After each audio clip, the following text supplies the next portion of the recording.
Yeah, let's see. So Para is really just my digital organizational system. There's a free article on my blog that we could link to that kind of explains how it works. And it essentially says instead of creating this infinite hierarchy of categories, right, which is like the classic, you create 50 different folders and you're like, oh, now I'm going to be perfectly organized. And then a few days later, like, I can't even remember what folders exist.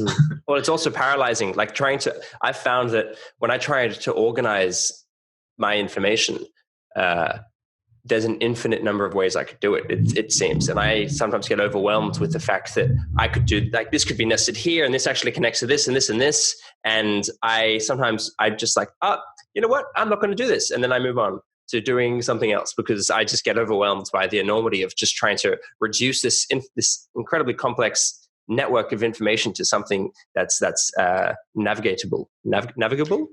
However you say it. Yeah. And what my intention with Para was really, like, I would see this in my teaching and in my coaching. People use the excuse of I need to get organized as this eternal, endless, carte blanche, like catch-all excuse to just never do what they really say they want to do.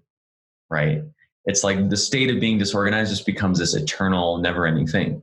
And with Para, I just really want to show people that it's solvable. It is a completely solvable problem to organize your entire digital life in a very short amount of time.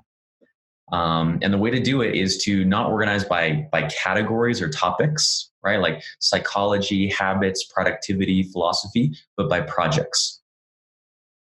Your organizing principle of your digital life, the very best one, and trust me, I've tried them all, is your projects. So basically the set of very active goals that you're working toward right now. And the cool thing about that, there's two huge things that make that easy. One is it's things you're working on, so you're not going to forget about them, right? And two, there's a finite number of projects that you can be working on at any given time. So it's sort of like your limited capacity as a human, which you normally see as a limitation, becomes your greatest constraint, becomes wonderful because it limits the number of places to keep things. That's awesome. That's awesome.